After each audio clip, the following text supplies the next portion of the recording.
les gens surtout sur les réseaux sociaux. nga gis koy wane diw am na arme yow miy wax yoroo dara.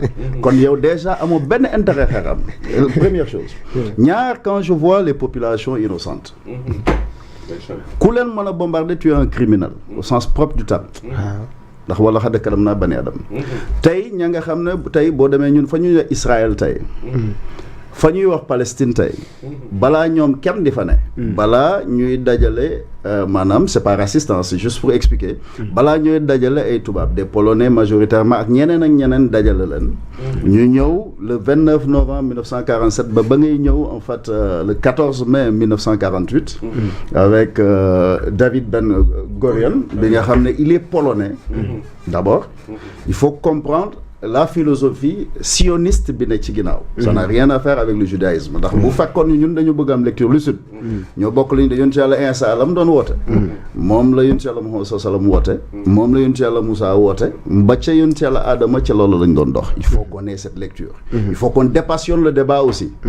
parce que ku ko ci mën di def lu baaxul lu tudd bat nga nag avancer say raisons mais je pense que loolu donc la première chose à faire nañu dem au moins dans le sens d'une désescalade au moins et loolu daan nañ ci yaakaar l'Afrique comme berceau de l'humanité malheureusement foofu la leadership bi amee problème parce que ay nit mënuñuy waxtaane loo xam ñun ñëpp ko moom muy suuf si mu mel ni géej maanaam gaal yàlla wërale ñu ndox un peu partout nous sommes condamnés à vivre ensemble ay nit jóg pour leurs intérêts crypto-personnels parce que la guerre est d'abord économique ñee bu ñu bëggee tëj fële pour contrôler lii ñee bëgg a def lële par le nouvel ordre mondial ñeneen ñi aussi am na benn ascendant bu ñu bëgg a jël ci ñoo xam ne peut-être du point de vue confessionnel ñoo bokk point de vue je pense que c'est le moment ñun ñëpp yu élevé wu quand même que l'on sache tout simplement que nous partageons la famille de l'humanité c'est la première chose ña dëkk Israël tey aussi bien ña dëkk Palestine kenn ci ñoom dëkk fa ñun ñii ñoo fa dëkk Israël, c'est l'Afrique.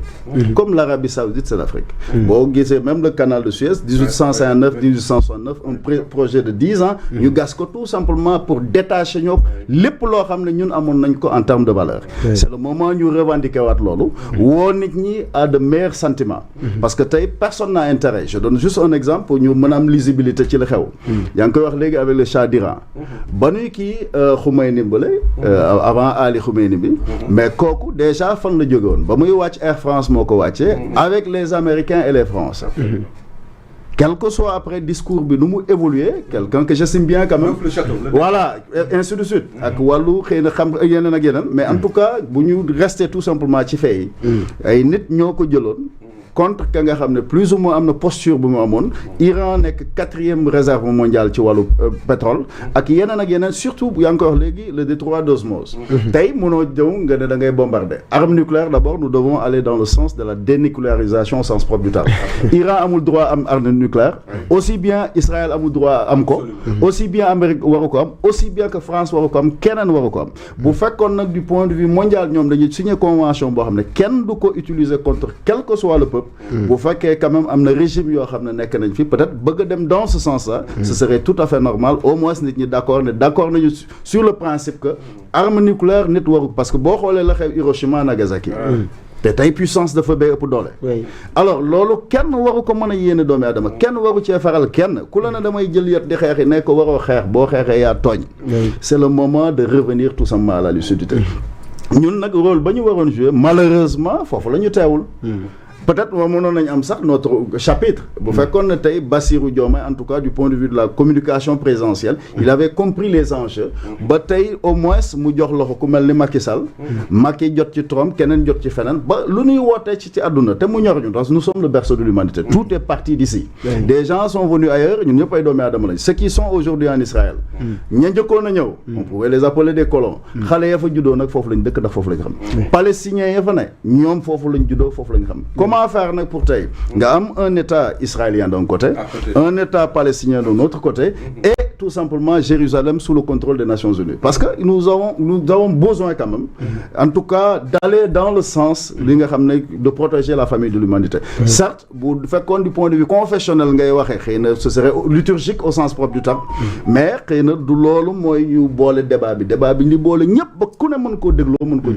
d'abord, personne n'a le droit, à quelle que soit la légitimité que tu réclames, nous bombes, de bombarder, surtout des populations civiles et innocentes. C'est aussi simple que ça.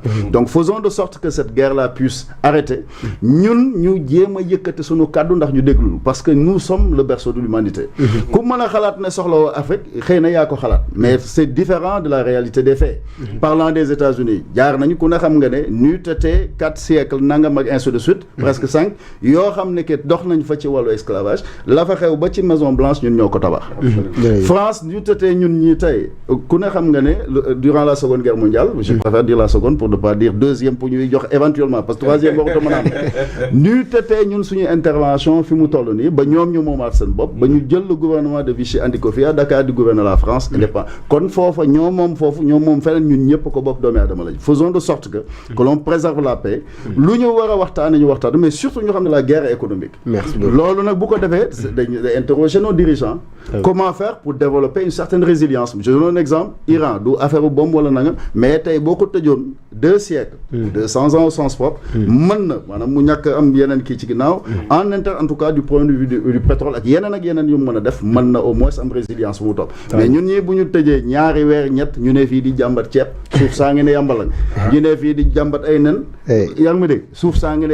cette jeunesse-là est là. Mais le potentiel n'est rien, c'est de transformer en ressources. Au lieu d'aller dans ce sens-là, au lieu de cultiver la paix au sens propre du terme, parce que beaucoup de temps au Sénégal, day mel ni li nga doon troisième, day mel ni léegi mu waaj am ay nit ñoo xam ne dañuy xëy nit di dem kaso sax ñu di ko yéene. Ça c'est extraordinaire. ñaar ñuy ànd ak nit ci loo xam ne du dëgg. ngir seen bakkan wala la looloo ma neex. loolu des gens comme ça ku leen jox tey ñu war a jël décision déjà problème se pose mais quand même nañu dellu siwaat à de meilleurs sentiments. xam ne ça n'arrange personne ñu dugg ci yenn yi d'autant plus que puissance de feu bi fi mu toll. qu'on l'on revienne tout simplement à de meilleurs sentiments autant que nous sommes et c'est l'Afrique qui doit tout simplement porter cette voix. jërëjëf kaddu googu ñoo ko war a gàddu. merci beaucoup temps bi daanaka jeex na tàkk vraiment merci beaucoup Papa Latir Faye bàyyi la nga tàggatoo. waaw alhamdulilah bi leen tihay dañuy santat yàlla bu baax a baax ci invitation bi d'autant plus que c'est vrai suñu équipe bële ñoom Aïssatou ak ñoom Fall di leen siyaar bu baax a baax ñoom Moussa ak ba ci seeni bi mu jël waaye surtout di féliciter suñuy doyen parce que je pense que ce pays nee naa la dañu soxla des personnes ressources ñun ñii nga am plus ou moins relativement nous sommes jeunes ñii woote patriotisme le mouvement pour la justice, le patriotisme et la vérité depuis 2013 mais patriotisme ku ko wax d'abord c'est le respect des pairs ce pays là ay nit ñoo ko tabax jàngal ñu yar ñu jur ñu d'abord ba ñu accès fii nu accès kenn amul droit par ingratitude ngay taxaw naan réew mi kenn defu fi dara dafa am nit ñu ko tabax ay école defal la lépp ba nga accès fi nga accès boo accès nag da ngaa war a jële ñoom fa ñu yemoon waaye waruloo delloo réew mi gannaaw et loolu ça commence d'abord par nga xam ne la démocratie je termine par ça repose sur 4 principes la souveraineté du peuple doole bi askan bee ko moom kenn amul sañ-sañu jël doole askan bi di ko xeexe comme la Ousmane naan bu ma ne ministre de l'Intérieur jàppal ministre de la justice toppal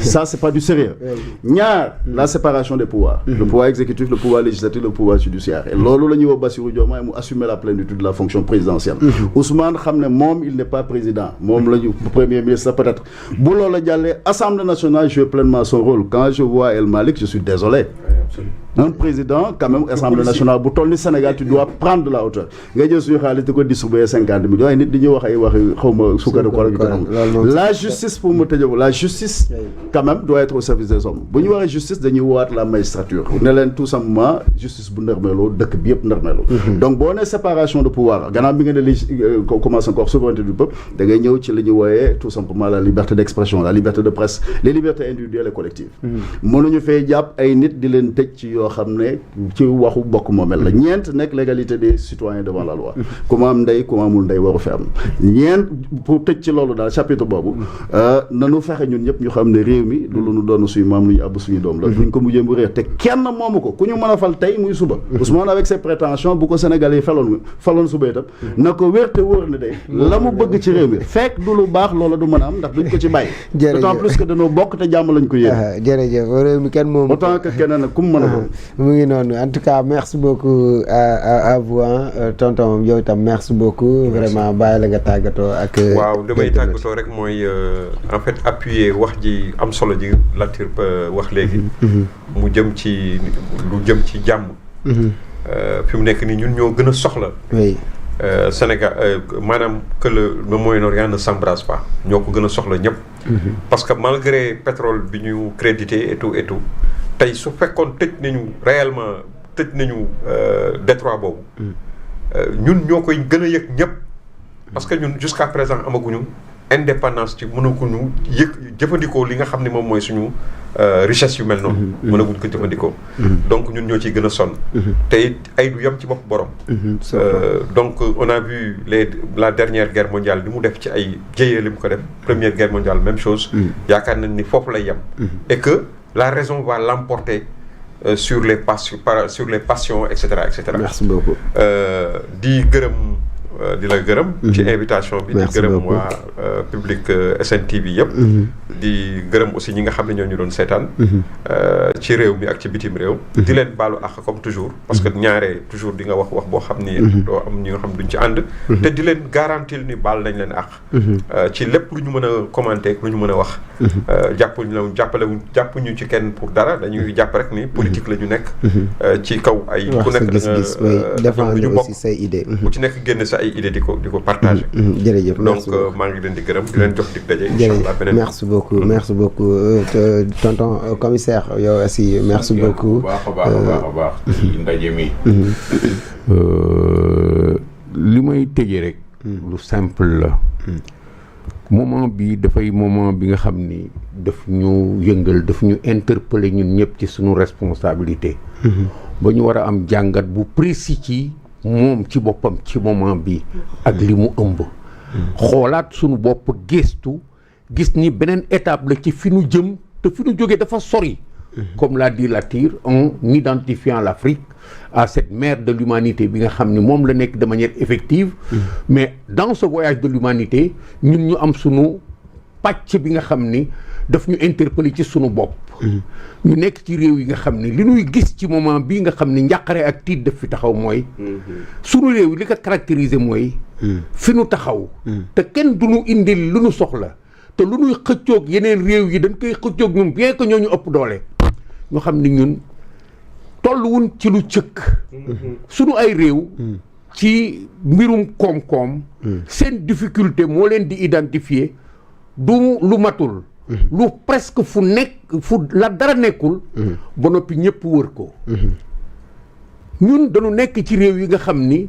ak ndóol sunu ndóol du ndóolu lu manqué tuuti mais lu presque dara nekkul la ñun loolu mooy suñu responsabilité par rapport ak ñun ci moment bu mel nii ñu seet ni encore une fois l'histoire est en train de se réécrire à cet endroit te ñun suñu première préoccupation mooy ñun amuñu dara wuyaay yooyu fu nu jëm affaire bi dina metti ci ñun waxuma nag ñu toll ci fi nga xam ni waxuñu souveraineté est-ce que tu comprends bay wax sécurité sur le plan de la satisfaction de nos besoins kon ñun Latir fi ma lay invité véritablement on a très peu l'occasion d'avoir des moments comme ça des moments propices et fertiles comme ça mooy ñu bàyyi suñu xel ci ni fii la catalyseur yi nekk ñun fi nu toll nous devons produire absolument de quoi nous sortir de ce piège-là. Et à vous entendre parler, je sais que vous avez ces préoccupations et je sais que vous êtes suffisamment outillés pour que ñu mën a xalaat ci lan mooy jëlee sunu réew yi fii. merci beaucoup mën nga def recul bi. kon mën nga avancer. il faut que ñu tabax entre nous. ce qui nous permettra de sortir le pays de ce piège-là.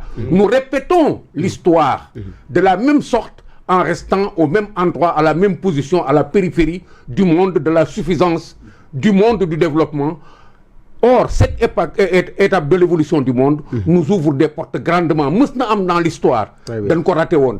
bi yoon nañ fexe buñ ko raté. Merci beaucoup. En tout cas, merci beaucoup à vous, commissaire Keita, mais aussi Amadou Moustapha Gueye, également aussi Papa Latir Faye.